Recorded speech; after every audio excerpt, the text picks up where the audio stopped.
नमस्कार साथियों, मैं दीपक कुमार पंडित आप लोगों का new impact study YouTube channel पर स्वागत करता हूं। आइए आज हम लोग रियल नंबर का तीसरा पार्ट पढ़ेंगे। इसके बारे में उसके आगे पढ़ते हैं।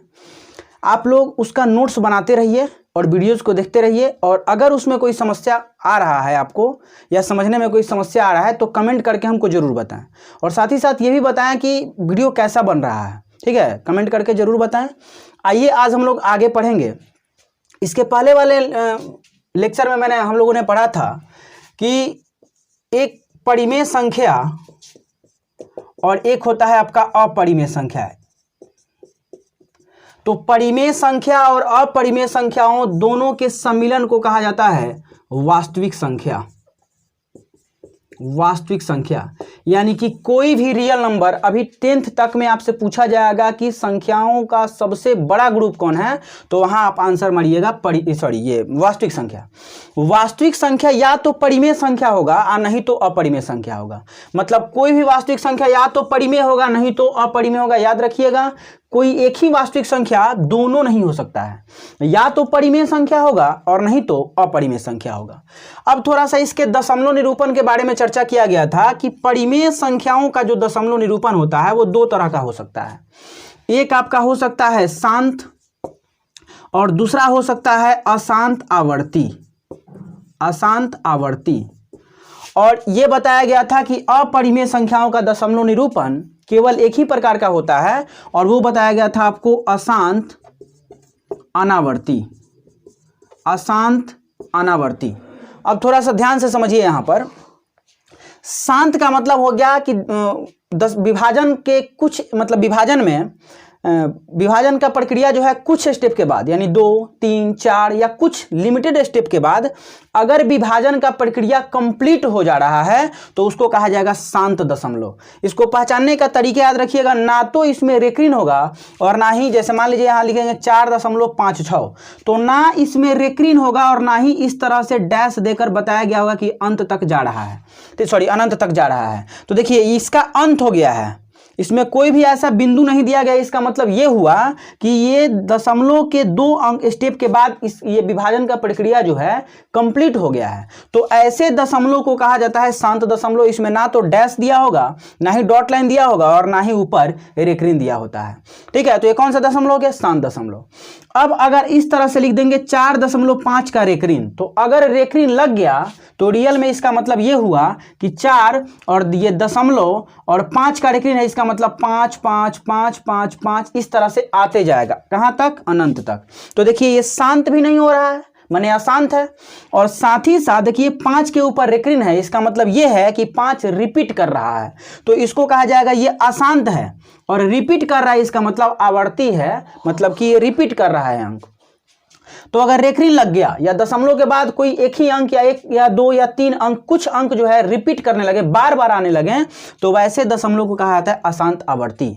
यहां अशांत अनावर्ती अगर पूछा जाएगा तो याद रखिएगा, ना तो इसमें विभाजन का प्रक्रिया खत्म होगा और ना ही कोई अंक रिपीट करेगा। मतलब इस तरह से लिख देंगे 4.2137 216 इस तरह से लिख देंगे, तो देखिए इसमें कोई भी अंक रिपीट नहीं कर रहा है। अब सोचिएगा कि 2 आ रहा है, ये 2 रिपीट किया है, नहीं। रिपीट करने का मतलब किसी निश्चित क्रम में रिपीट करेगा। जैसे 2 के बाद 1 आ गया, 3 आ गया, 7 आ गया, तो फिर 2, 1, फिर 3 आना चाहिए। इसको 6 आ गया है। अगर लिख देंगे 4.12 3 1 5 7 9 इस तरह से, तो ये भी अशांत अनावर्ती है। तो देखिए विभाजन का प्रक्रिया 1, 2 या कुछ स्टेप के बाद कंप्लीट हो गया तो उसको कहा जाएगा शांत दशमलव।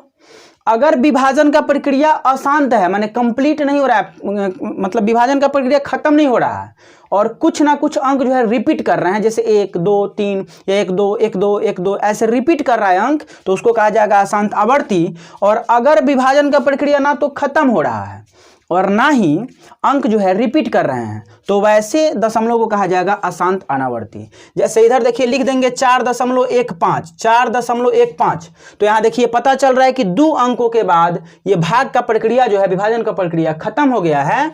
तो ऐसे दशमलव को हम लोग कहेंगे कि ये शांत दशमलव है। अगर इसी पर दोनों पर हम रेक्रीन लगा देंगे, इसका मतलब ये हुआ कि 4.15 1 5 1 5, ये अनंत तक जाएगा। देखिए रेक्रीन इसी बात को बताता है कि विभाजन का प्रक्रिया खत्म नहीं हो रहा है, और जिस पर रेक्रीन लग गया समझ लीजिए वो नंबर जो है बार बार रिपीट करेगा। तो इसको कहेंगे, अब रेक्रीन लग गया तो अशांत आवर्ती, और रेक्रीन नहीं लगा है और ऐसे डैश डैश दे के छोड़ दिया गया, माने विभाजन का प्रक्रिया ना तो खत्म होगा और ना ही अंक जो है कोई रिपीट करेगा, वैसे दशमलव को कहा जाता है अशांत अनावर्ती। तो यहां से 2-3 तरह के ऑब्जेक्टिव क्वेश्चन पूछे जा सकते हैं। सबसे पहला पूछा जाएगा कि परिमेय संख्या का दशमलव निरूपण कितने प्रकार का होता है या क्या होता है। तो याद रखिएगा, परिमेय संख्या का दशमलव निरूपण जो होता है वो 2 तरह का हो सकता है। पहला जो होगा वो शांत हो सकता है और दूसरा जो होगा वो अशांत आवर्ती हो सकता है। तो परिमेय संख्या का दशमलव निरूपण शांत भी होता है और अशांत आवर्ती भी होता है, अभी आपको बताएंगे हम आगे। अशांत अनावर्ती का मतलब ये हो गया कि ये होगा आपका अपरिमेय संख्या। तो आप कह भी सकते हैं कि अशांत अनावर्ती दशमलव को परिमेय संख्या कहा जाता है, सॉरी अपरिमेय संख्या कहा जाता है। तो यहां से 2 पॉइंट, परिमेय संख्या का दशमलव निरूपण 2 तरह का हो सकता है, शांत भी और अशांत आवर्ती भी, और अपरिमेय संख्या का दशमलव निरूपण एक ही तरह का होगा, केवल और केवल होगा अशांत अनावर्ती।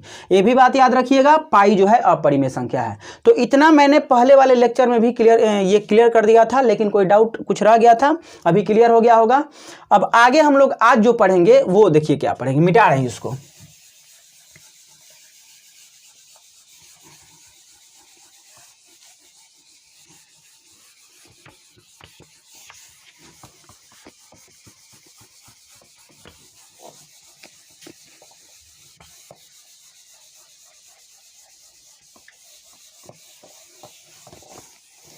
ये आज हम लोग पढ़ेंगे किसी संख्या का अभाज्य गुणनखंड निकालना। किसी संख्या का अभाज्य गुणनखंड निकालना, और फिर पढ़ेंगे अंक गणित का एक आधारभूत प्रमेय, और फिर बताएंगे आपको कि किस कंडीशन में परिमेय संख्या का दशमलव शांत होगा और किस कंडीशन में अशांत आवर्ती होगा। चलिए ध्यान से देखते हैं, ये अभाज्य गुणनखंड निकालना अभी हम लोग सीखेंगे। तो देखिए ध्यान से, आपको जब हम नंबर पढ़ा रहे थे उसमें 2 तरह का नंबर बताया गया था, एक बताया गया था आपको अभाज्य संख्या और एक बताया गया था आपको भाज्य संख्या, ठीक है, और ये दोनों में अंतर ही बताया गया था। अभाज्य संख्या का मतलब बताया गया था कि वह संख्या जिसमें केवल एक और स्वयं को छोड़कर किसी भी नंबर से भाग नहीं लगेगा, मतलब वह संख्या जिसमें एक और स्वयं को छोड़कर किसी अन्य नंबर से भाग न लगे, वैसे नंबर को कहा गया था अभाज्य संख्या, यानी कि प्राइम नंबर। और एक बताया गया था आपको भाज्य संख्या के बारे में कि वह संख्या जिसमें एक और स्वयं को छोड़कर किसी अन्य नंबर से भी भाग लग जाएगा, उसको कहा गया है भाज्य संख्या। तो देखिए यहाँ अभाज्य गुणनखंड के बारे में पढ़ना है हमको। तो सबसे पहले थोड़ा सा आपको बता दे गुणनखंड क्या होता है, यानी गुणनखंडन क्या होता है। तो ये समझ लीजिए, किसी बड़े नंबर को या किसी बड़े बीजीय व्यंजक को 2 या 2 से अधिक छोटे बीजीय व्यंजकों के गुणनफल के रूप में लिख देना ही वो कहलाता है गुणनखंडन। अभी यहां बताएंगे किसी संख्या का गुणनखंडन कैसे किया जाता है। जैसे मान लीजिए हम लिख दिए 12, तो एक बड़ा नंबर है, इसको हम ऐसे लिख सकते हैं 4 गुना 3। तो ये 4 गुना 3 जो है 12 को ही तोड़ के लिखा गया है। तो गुणनखंड का मतलब हो गया, खंड या टुकड़ा रहेगा लेकिन कौन सा चिन्ह में रहेगा, गुणन के रूप में रहेगा। अगर आपसे कोई पूछा जाए गुणनखंडन का मतलब हो गया वैसा खंडन, वैसा टुकड़ा में बांट देना है नंबर को जिसके बीच में चिन्ह आपका गुना का ही होना चाहिए। जैसे मान लीजिए 12 है, इसको ऐसे भी लिख सकते हैं 10 + 2। तो क्या ये 10 + 2 गुणनखंड हो गया? नहीं हुआ, इसको गुणनखंड नहीं कहेंगे। गुणनखंड का मतलब ये हुआ कि 12 को 2 या 2 से अधिक छोटे छोटे संख्याओं में तोड़ना है, मतलब कि उन छोटे छोटे संख्याओं के गुणनफल के रूप में अगर किसी बड़े संख्या को लिख दीजिएगा तो वो जो छोटा छोटा नंबर लिखने का वो पूरा आपका गुणनखंडन कहलाएगा। जैसे मान लीजिए 12, इसको लिख देंगे 4 गुना 3। तो ये 2 को छोटा छोटा नंबर में इसको तोड़ दिए, बीच में गुना का चिन्ह है, तो ये 4 गुना 3 कहेंगे कि 4 और 3 जो है 12 का गुणनखंड है। ठीक है, लेकिन अभी तो हमको पढ़ना है अभाज्य गुणनखंड, मतलब वैसा गुणनखंड जिसमें केवल और केवल अभाज्य संख्या ही होना चाहिए। तो ध्यान से देखिए, 3 तो अभाज्य संख्या है, लेकिन क्या 4 अभाज्य संख्या है? नहीं है। तो इसको ऐसे लिख सकते हैं, इसको 4 को 2 गुना 2 लिख देंगे, तो 2 गुना 2 गुना 3, ये जो आपका नंबर मिला इसको कहेंगे कि ये 12 का अभाज्य गुणनखंड है। 12 का क्या है, ये अभाज्य गुणनखंड है। तो सबसे पहला अभाज्य गुणनखंड का मतलब कोई पूछे क्या है, तो आप बता सकते हैं कि किसी संख्या का वैसा गुणनखंड, यहाँ से आप नोट कर सकते हैं। देखिए, आप वीडियो को रोक करके और वहाँ से आप नोट्स तैयार करिए, ठीक है। और उसमें भी कोई अगर समस्या आ रहा है तो वीडियो को पीछे करिए, बैक करिए और रोक कर नोट्स बनाइए। आप सोचिएगा कि जैसे हम बोल रहे हैं वैसे उसी समय आप नोट्स बना लीजिए, तो ये थोड़ा सा हो सकता है कि पॉसिबल ना हो। इसलिए आप वीडियो को सुनिए, रोकिए, फिर लिखिए, फिर उसको प्ले करिए, फिर लिखिए, इस तरह से आप नोट्स बनाइए, ठीक है। तो अगर कोई पूछेगा अभाज्य गुणनखंड क्या है, सबसे पहला कोई पूछेगा गुणनखंडन क्या है, तो कहिएगा गुणनखंडन एक प्रक्रिया है जिसमें किसी बड़े संख्या को छोटे छोटे नंबरों के गुणनफल के रूप में लिखा जाता है। गुणनखंडन वह प्रक्रिया है जिसमें किसी बड़े संख्या को या किसी बड़े बीजीय व्यंजक को दो या दो से अधिक छोटे छोटे बीजीय व्यंजकों या छोटे छोटे संख्याओं के गुणनफल के रूप में लिख दिया जाएगा, तो उसको कहा जाएगा गुणनखंडन। अब आपसे पूछा जाएगा अभाज्य गुणनखंड क्या है, तो आप बताइएगा कि वैसा गुणनखंड जिसमें केवल और केवल कौन सा संख्या है, अभाज्य संख्या है, उसको कहते हैं अभाज्य गुणनखंडन, ठीक है। अब यहां पर जैसे हम कैसे निकाला जाता है अभाज्य गुणनखंड, उसके लिए थोड़ा सा कुछ तरीका बता रहे हैं, इसको ध्यान से समझिए। जैसे मान लीजिए हम कह दिए कि 216 और कह दिए कि इसका अभाज्य गुणनखंड निकालिए, तो देखिए 216 का अभाज्य, इस पहले छोटा नंबर एक देख लेते हैं, ठीक है। जैसे मान लीजिए हम कह दिए 32 और कह देंगे इसका अभाज्य गुणनखंड निकालिए, तो अभाज्य गुणनखंड कहने का मतलब यह हुआ कि वैसा गुणनखंड जिसमें केवल कौन सा संख्या है, अभाज्य संख्या है। तो अब ध्यान से समझिए, एक ना तो भाज्य है और ना ही अभाज्य, मतलब एक से ट्राई करेंगे ही नहीं। सबसे पहला अभाज्य संख्या कौन है, 2, तो सबसे पहले किसी नंबर में भाग करेंगे 2 से। अगर 2 से नहीं लगा तो 2 के बाद अभाज्य संख्या कौन आता है, 3, माने ट्राई करेंगे 3 से। और अगर 3 से भाग नहीं लगा तो 4 से ट्राई नहीं करेंगे, क्योंकि अभी आपको बताए हैं कि अभाज्य गुणनखंड में केवल अभाज्य संख्या ही होना चाहिए। तो ये 4 अभाज्य संख्या नहीं है, इसलिए 4 से ट्राई नहीं करेंगे। और जनरली 2 से नहीं लगा है तो 4 से अगर लगेगा भी नहीं, अगर 2 से नहीं लगा तो 3 से, और 2 से चूंकि लगा नहीं तो 4 से ट्राई करना भी नहीं है। तो याद रखिएगा, किसी भी नंबर का अगर आपको अभाज्य गुणनखंड निकालना है तो सबसे पहले ट्राई करिएगा 2 से। अगर 2 से भाग नहीं लगा तो ट्राई करिएगा 3 से। 3 से नहीं लगा भाग तो ट्राई करिएगा डायरेक्ट 5 से। 5 से नहीं लगा तो 6 से ट्राई नहीं करेंगे, अब ट्राई करेंगे 7 से, ठीक है। तो अब थोड़ा सा इतना काफी है, उसके बाद देखिए आगे आप देखते। अब 2 से किसी नंबर में भाग कब लगेगा, आप देखकर बता सकते हैं कि उस नंबर में 2 से भाग लगेगा कि नहीं लगेगा। तो यहां याद रखिएगा, यदि किसी संख्या के अंत में 0 हो या 2 हो या 4 हो या 6 हो या 8 हो, तो यदि किसी संख्या के अंत में 0, 2, 4, 6 या 8 है तो उसमें 2 से भाग लग जाएगा, अन्यथा उसमें 2 से भाग नहीं लगेगा। तो संख्या को देख के आप बता सकते हैं कि उसमें 2 से भाग लगेगा कि 2 से भाग नहीं लगेगा। अब आते हैं 3 पर। तो 3 से किसी नंबर में भाग तभी लगता है जब उस संख्या के अंकों का योग 3 से विभाज्य हो। जैसे मान लीजिए कहेंगे 18, कहेंगे क्या इसमें 3 से भाग लगेगा, तो आपको करना क्या है, अंकों को जोड़ देना है। तो 8 और 1 9, और अंकों को जोड़ के जो नंबर मिलेगा इस नंबर में भाग करना है 3 से। और अगर 3 से भाग लग गया तो इसमें भी लगेगा, नहीं तो नहीं लगेगा। तो देखिए 3 से भाग करेंगे 9 में कट जाएगा, इसका मतलब 18 में 3 से भाग लगेगा। अब जैसे मान लीजिए नंबर आ गया 123 और बताना है आपको कि 3 से लगेगा कि नहीं लगेगा। तो देख लीजिए जोड़ के, 3 और 2 5 और 1 6, क्या 6 में 3 से भाग लग जाएगा, तो 6 में 3 से भाग लग जाएगा, इसका मतलब इसमें भी 3 से भाग लगेगा। अगर कह दिए 1402 और कहेंगे बताइए 3 से भाग लगेगा, तो जोड़ के देखिए, 4 और 1 5 में 0 जोड़िएगा, 5 और 2 7, क्या 7 में 3 से भाग लगता है, नहीं लगता है, इसका मतलब 1402 में भी 3 से भाग नहीं लगेगा, ठीक है। तो यहां आप बता सकते हैं किसी भी नंबर में 2 से भाग लगेगा कि नहीं लगेगा, 3 से लगेगा कि नहीं लगेगा। तो 2 से कब लगेगा, जब अंत में 0 2 4 6 या 8 हो।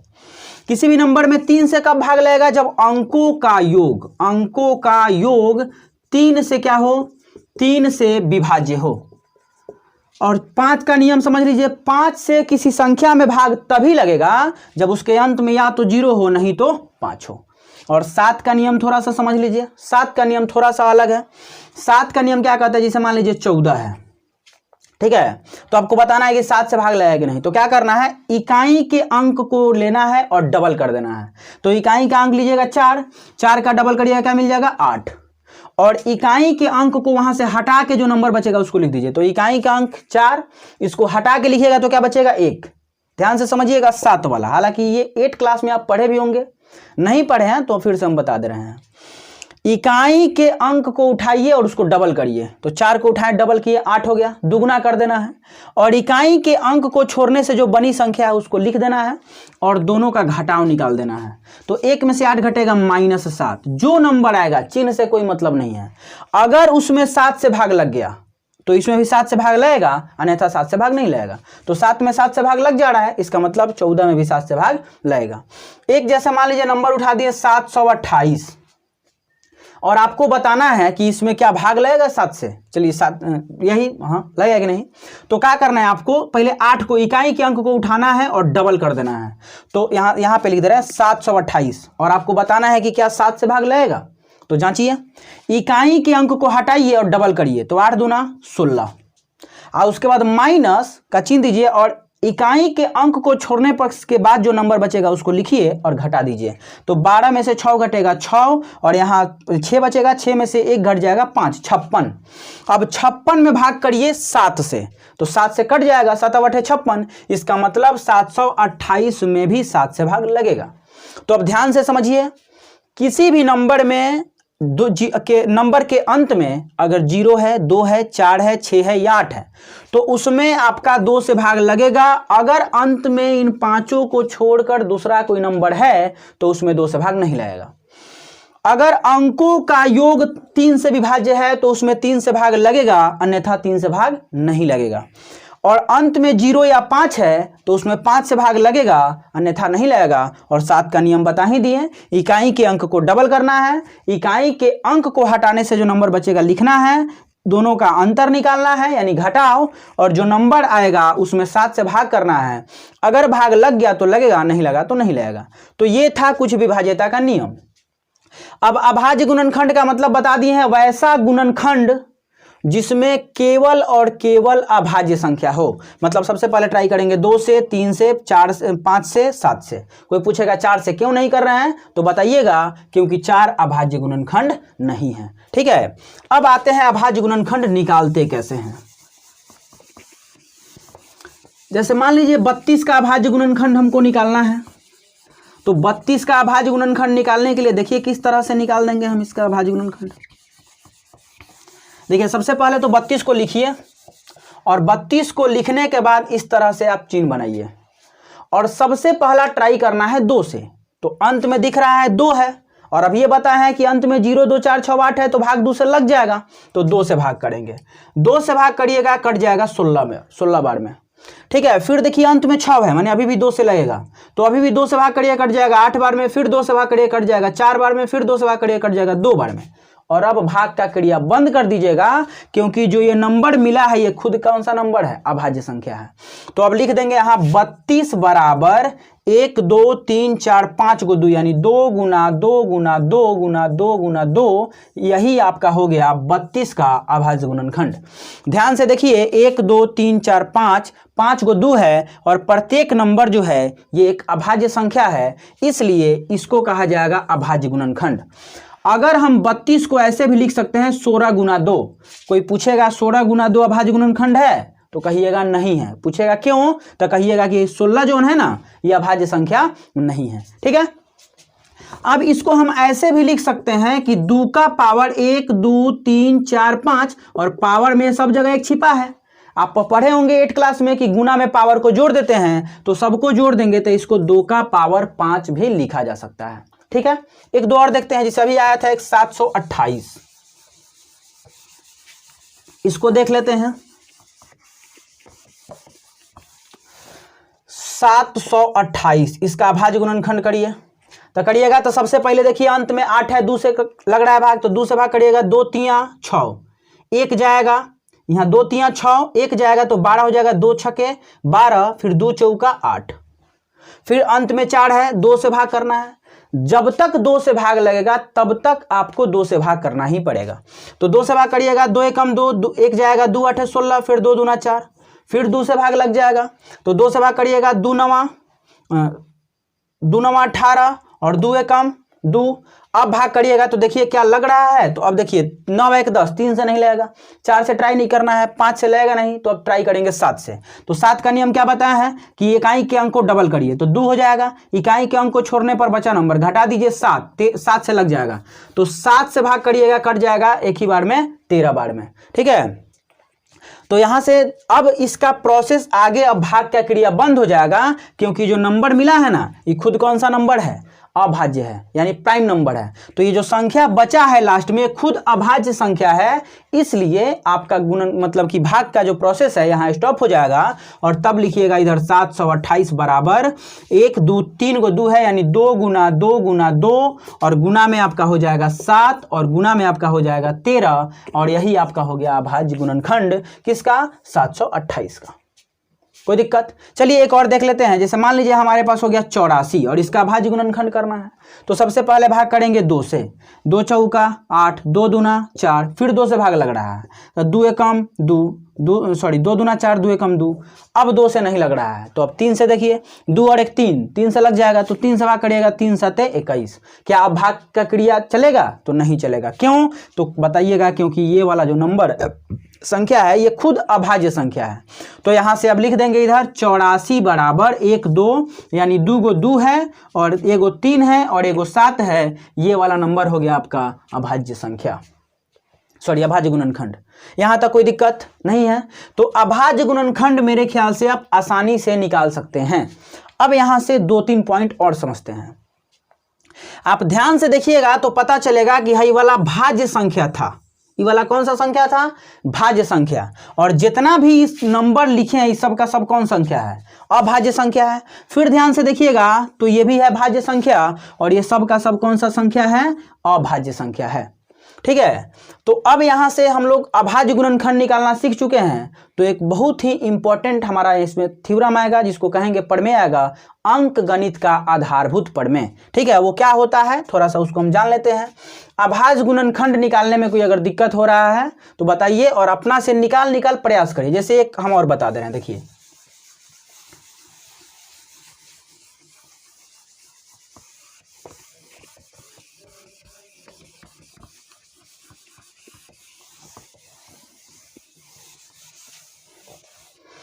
जैसे एक और हम बता रहे हैं 81 और इसका हमको निकालना है अभाज्य गुणनखंड। तो निकालिए।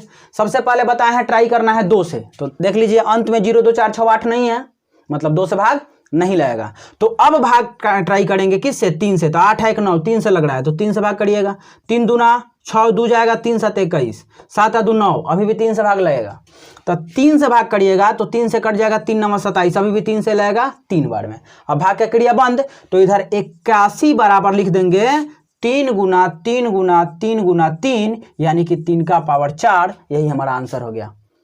तो यहां तक मेरे ख्याल से कोई दिक्कत नहीं है। ठीक है। तो अगला पॉइंट जो हम लोग पढ़ेंगे वो पढ़ेंगे अंकगणित का आधारभूत प्रमेय। ठीक है, तो ध्यान से देखिए इसको।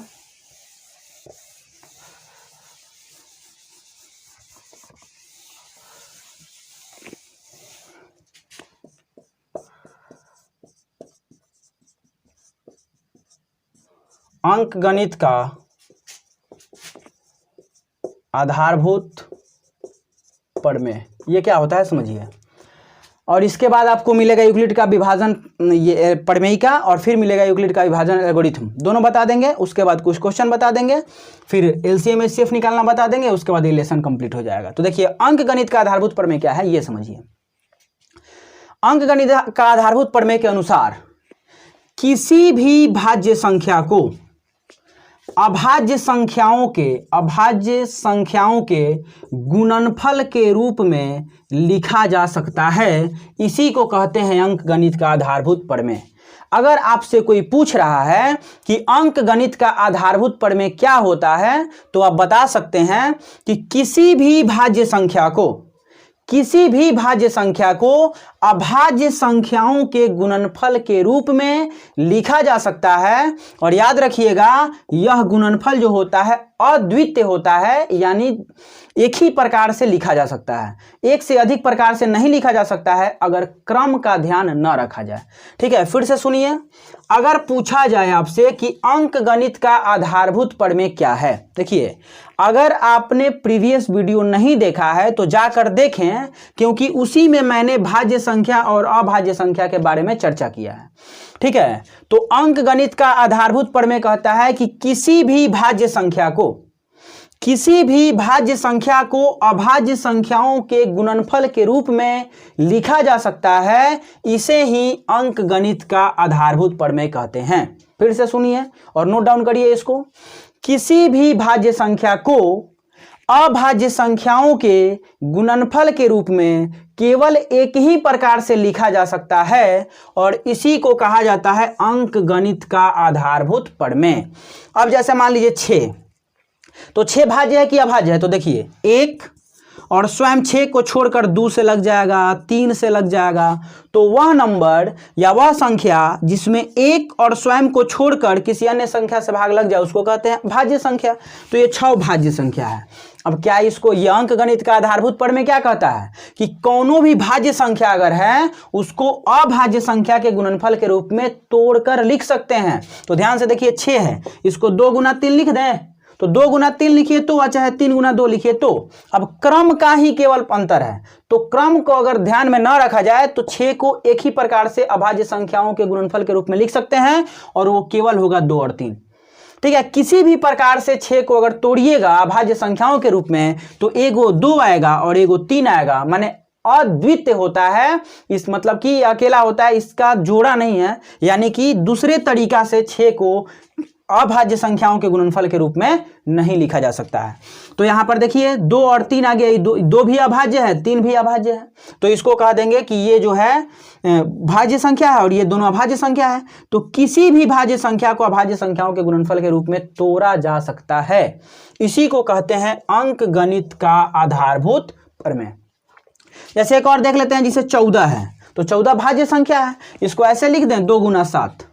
तो 2 गुना 7 जैसे ही लिखेंगे तो ध्यान से देखिए, 14 पहले था अभाज्य, अब देखिए 2 और 7 गुना कराइएगा तो ये आ जाएगा, और 14 को यानी भाज्य संख्या को अभाज्य संख्याओं के गुणनफल के रूप में तोड़कर लिख दिए, इसलिए इसको कहेंगे कि ये भाज्य संख्या है और ये दोनों अभाज्य संख्या है। तो ये जो तोड़ के लिखे है ना, ये कहाँ से यही क्या कहलाता है, अंकगणित का आधारभूत प्रमेय। तो अगर आपसे कोई पूछे कि अंकगणित का आधारभूत प्रमेय क्या है, तो आप बता सकते हैं कि किसी भी भाज्य संख्या को अभाज्य संख्याओं के गुणनफल के रूप में केवल एक ही प्रकार से लिखा जा सकता है और इसी को कहते हैं अंकगणित का आधारभूत प्रमेय। याद रखिएगा, इसमें एक ही प्रकार से इसको लिख सकते हैं यदि क्रम को मायने ना दें। अब कोई कहेगा कि नहीं 2 गुना 3 नहीं, हम 3 गुना 2 लिख देंगे, तो ये क्रम का अगर ध्यान नहीं रखिएगा तो ये अकेला होता है। तो अंकगणित का आधारभूत प्रमेय मेरे ख्याल से याद हो गया होगा, किसी भी भाज्य संख्या को अभाज्य संख्याओं के गुणनफल के रूप में लिखा जा सकता है, यह कहलाता है अंकगणित का आधारभूत प्रमेय। यहां तक कोई दिक्कत नहीं है। अब आगे समझते हैं, देखिए अब पढ़ेंगे, अभी आपको बताया था मैंने कि किसी भी परिमेय संख्या का दशमलव निरूपण या तो शांत होगा और नहीं तो अशांत आवर्ती होगा। अब देखेंगे कि कब शांत होगा और कब अशांत आवर्ती होगा। ठीक है, तो ध्यान से देखिए, किसी भी परिमेय संख्या का दशमलव निरूपण शांत होगा यदि उस संख्या यानी P/Q के रूप में संख्या हो और P और Q में कुछ भी कॉमन ना हो, यानी P और Q सहअभाज्य के बारे में बताया गया था, एक को छोड़ के दूसरा कुछ भी कॉमन नहीं होना चाहिए। तो किसी परिमेय संख्या P/Q का दशमलव निरूपण शांत होगा यदि और केवल यदि Q का अभाज्य गुणनखंड, Q का अभाज्य गुणनखंड 2 के पावर m गुना 5 के पावर n के रूप का हो। ध्यान से समझिए, अभी आपको समझ में नहीं आया होगा क्या कहते, देखिए किसी भी परिमेय संख्या जो p बटा क्यू के रूप में होगा, यानी परिमेय संख्या p बटा क्यू, जहां याद रखिएगा p और q दोनों सह अभाज्य है, माने अगर दोनों में कुछ कॉमन है तो पहले उसको काटिए, कुछ भी कॉमन नहीं होना चाहिए। तो p बटा क्यू, यदि कोई परिमेय संख्या p बटा क्यू के रूप का हो जहां p और q सह अभाज्य संख्या हो, तो इसका दशमलव निरूपण शांत होगा यदि और केवल यदि जो हर का अभाज्य गुणनखंड होना चाहिए ना, वो इस रूप में होना चाहिए। मतलब या केवल 2 आना चाहिए, नहीं तो केवल 5, नहीं तो दोनों, दूसरा कौन नहीं आना चाहिए। अब ध्यान से समझिए, एक बार एग्जांपल देके बता रहे हैं। जैसे मान लीजिए हम कह देंगे कि 5 और बट्टा में कह देंगे 8, चाहे हटाइए, यहाँ लिख देंगे 5 और बट्टा में लिख देंगे, यहाँ लिख दे रहे हैं 3 और बट्टा में लिख देंगे 45। चलिए हटाइए, पहले इसको समझ लिया जाए फिर से एक बार। देखिए, परिमेय संख्या p बटा क्यू, परिमेय संख्या p बटा क्यू जहां p और q सह अभाज्य संख्या हो, माने दोनों में कुछ भी कॉमन ना हो, तो किसी परिमेय संख्या p बटा क्यू का दशमलव प्रसार या दशमलव निरूपण शांत होता है यदि और केवल यदि q का अभाज्य गुणनखंड, q का अभाज्य गुणनखंड 2 के पावर m गुना 5 के पावर n के रूप का हो। अब फिर से समझिए, किसी परिमेय संख्या p बटा q जहां p और q सह अभाज्य संख्या हो का दशमलव निरूपण, आप पेन लेकर नोट डाउन कर सकते हैं। किसी परिमेय संख्या p बटा q जहां p और q सह अभाज्य संख्या हो का दशमलव निरूपण शांत होगा यदि और केवल यदि q का यानी हर का अभाज्य गुणनखंड इस रूप में हो, यानी 2 के पावर m गुना 5 के पावर n के रूप का है, तो दशमलव निरूपण शांत होगा। और अगर इस रूप का नहीं है तो दशमलव निरूपण होगा आपका अशांत आवर्ती, तो दशमलव निरूपण होगा अशांत आवर्ती। अब आपको एग्जांपल से समझाते हैं। जिसे हो गया 7 बट्टा 20, ये परिमेय संख्या है। देखिए p बटा क्यू के रूप में है, p और q दोनों पूर्णांक है और q का मान 0 के बराबर नहीं है, तो ये आपका कौन सा संख्या हुआ, परिमेय।